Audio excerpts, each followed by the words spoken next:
अप्रैल में रहा शानदार GST collection. Highest GST collection हुआ है इस बार अप्रैल में। 2 लाख करोड़ से भी ज्यादा का जीएसटी कलेक्शन इस बार दर्ज हुआ है। और जैसा कि हमने पिछले हफ्ते प्रिडिक्ट किया था, निफ्टी ने एग्जैक्ट 24,054 का लो मारा और ऊपर में 24,500 का रेजिस्टेंस लिया। बंद उसने दिया है 24,356 पे। तो हमने जैसा प्रेडिक्ट किया था वैसे ही मार्केट ने उसी रेंज को रिस्पेक्ट किया है। तो आने वाले हफ्ते में क्या होगा? क्या इंडिया पाकिस्तान की वॉर आगे रहेगी?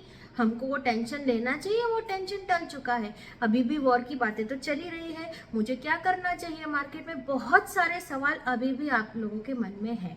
तो आइए शुरू करते हैं इस हफ्ते का वीडियो। आने वाले हफ्ते में हमको क्या स्ट्रेटेजी रखनी चाहिए, आइए शुरू करते हैं। ये महीने रहा शानदार जीएसटी कलेक्शन। 2 लाख करोड़ से भी ज्यादा का जीएसटी कलेक्शन ये महीने रहा है।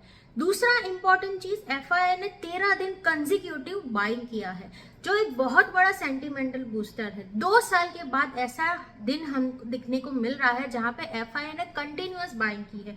तीसरा सबसे इंपॉर्टेंट चीज, क्रूड ऑयल 7 मंथ के लो पे ट्रेड कर रहा है। $61 पर बैरल पे क्रूड ऑयल आ चुका है। इंडिया अभी भी ऑयल इंपोर्टिंग कंट्री है, तो इंडिया जैसी कंट्री के लिए क्रूड ऑयल 61 पे ट्रेड करना बहुत ज़्यादा अच्छा माना जाता है और इसकी वजह से अपना इन्फ्लेशन भी आने वाले समय में कंट्रोल होगा। इसके अलावा डॉलर जो पिछले महीने 88 इंडियन रुपी के में चल रहा था, वो अभी 84.50 इंडियन रुपीस पे चल रहा है। तो वो भी हमारे लिए बहुत बड़ा अच्छा साइन माना गया है, क्योंकि रुपया मजबूत हुआ है और डॉलर थोड़ा कमजोर हुआ है उसके सामने। और सबसे ज्यादा इम्पोर्टेंट चीज जो मैं बार बार बताती हूँ आपको, अल्टीमेटली मार्केट्स अर्निंग पे चलता है। इम्प्रेसिव क्वार्टरली रिजल्ट ये हफ्ते, ये क्वार्टर्स में कंपनी ने रजिस्टर किए हैं, जो बहुत ही अच्छे आए हैं, जो मार्केट के आगे चलने के लिए बहुत ज़्यादा ज़रूरी। इम्पॉर्टेंट अपडेट्स में यूएस फेडरल बैंक का नेक्स्ट वीक मीटिंग है, जिसमें वो रेट कट का डिसीजन लेने वाला है। और बहुत ज़्यादा एक्सपेक्टेड माना गया है कि इस बार फेडरल बैंक रेट कट करेगा, जो ग्लोबल इकोनॉमी के लिए बहुत अच्छा माना जाता है, क्योंकि यूएस अभी भी बहुत बड़ा सोर्स ऑफ मनी है। अगर वो रेट करेगा तो वहाँ से पैसा पूरी दुनिया में आएगा। आप देखोगे कि एफआईआई का इनफ्लो आने वाले समय में यहाँ से और ज़्यादा बढ़ सकता है। तो वो एक इम्पॉर्टेंट इवेंट अपने को देखने लायक है। दूसरा, यूएस ट्रेड नेगोशिएशन भी नेक्स्ट वीक आइडिया आएगा कि वहाँ कैसा डेवलपमेंट हो रहा है, और मोस्टली ये पॉजिटिव डेवलपमेंट ही होगा। चाइना यूएस ट्रेड इम्पॉर्टेंट रहेगा और यूएस इंडिया ट्रेड इम्पॉर्टेंट रहेगा। इसके अलावा हम बात करते हैं जिस कंपनियों के नतीजे अच्छे आए हैं। पिछले हफ्ते सबसे ज्यादा अच्छा नतीजा रिलायंस ने पेश किया। उसने मार्केट को काफी हद तक संभाला भी, और ये वीकेंड में जो नतीजे आए हैं उसमें एसबीआई के नतीजे काफी इंप्रेसिव आए हैं, और दूसरा सीडीएसएल के नतीजे बहुत अच्छे आए हैं। कोटक बैंक के भी नतीजे आए हैं, पर उसका नतीजा इतना इंप्रेसिव नहीं रहा। पर ये दो एसबीआई और सीडीएसएल ने बहुत अच्छे नतीजे पेश किए हैं। आने वाले हफ्ते में जो नतीजे आएंगे, अब उसकी बात करते हैं।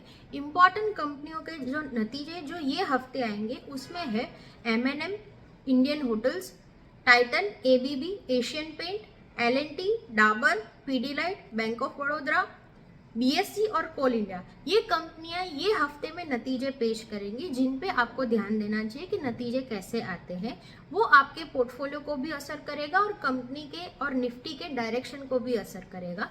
तो इनको आपको देखना चाहिए कि ये हफ्ते क्या नतीजे रहते हैं इन सब कंपनियों के। इसके अलावा जो सेक्टर स्पेसिफिक बात कर रहे हैं, वो सेक्टर में सबसे ज़्यादा इम्पोर्टेंट रहेगा डिफेंस सेक्टर। डिफेंस सेक्टर इसलिए क्योंकि एक तो इंडिया पाकिस्तान के बीच में वॉर जैसी सिचुएशन चल रही है, तो वैसे में सबसे ज़्यादा ऑर्डर्स अगर मिलेंगे तो वो डिफेंस कंपनियों को मिलेंगे। दूसरे, इंडिया कंपनीज को बहुत सारा राफेल का ऑर्डर मिला है रशिया से, तो उस लिए भी डिफेंस सेक्टर फोकस में रहेगा, लाइमलाइट में रहेगा। दूसरा सेक्टर है ऑयल एंड गैस सेक्टर।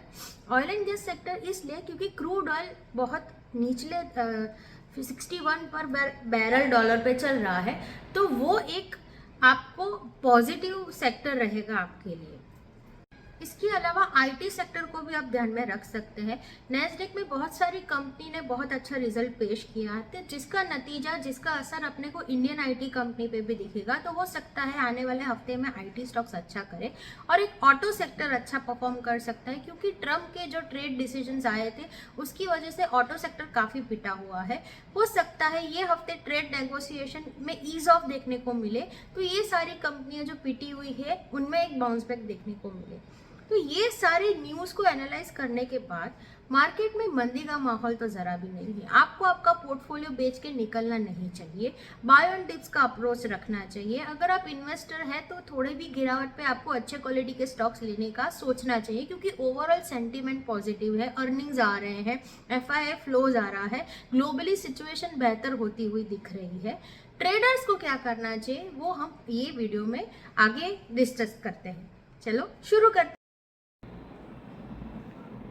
जैसा कि आप सब देख पा रहे हैं, ये निफ्टी 50 का चार्ट है। निफ्टी ने एक अच्छी खासी रैली देने के बाद यहाँ पे कंसोलिडेशन चालू किया है। ये एक रेंज में ही काम कर रहा है और रेंज में ही रहा है। इसकी निचली रेंज है 23,800 और ऊपरी रेंज है 24,550। ये रेंज के बीच में ही निफ्टी कारोबार करता दिख रहा है। लास्ट जो उसने कैंडल मारा है, ये जो ग्रीन कैंडल है, इसको डोजी कैंडल बोलते हैं। ये अनडिसाइसिवनेस बता रहा है मार्केट में, मतलब मार्केट ना तो यहाँ से ज़्यादा ऊपर जाना चाहता है ना ज़्यादा नीचे जाना चाहता है, तो वो एक रेंज में अभी फंस चुका है। तो ट्रेडर्स को क्या करना चाहिए? ट्रेडर्स के लिए सबसे इम्पॉर्टेंट रहेगा ये रेंज, जिसका निचला सिरा है 23,800 और 24,050। 24,050 आपका पहला सपोर्ट रहेगा, 23,800 आपका सेकंड सपोर्ट रहेगा।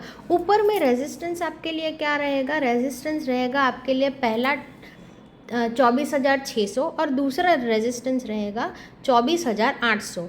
इसके बीच में ही पूरा हफ्ता मार्केट ट्रेड करते हुए दिख रहा है। अगर किसी भी साइड रेंज ब्रेकआउट देखने को मिलता है, रेंज ब्रेकआउट मतलब अगर वो 23,800 के नीचे, मतलब ये रेंज के नीचे बन देता है, तो बड़ी गिरावट या फिर करेक्शन थोड़ा सा देखने को मिल सकता है।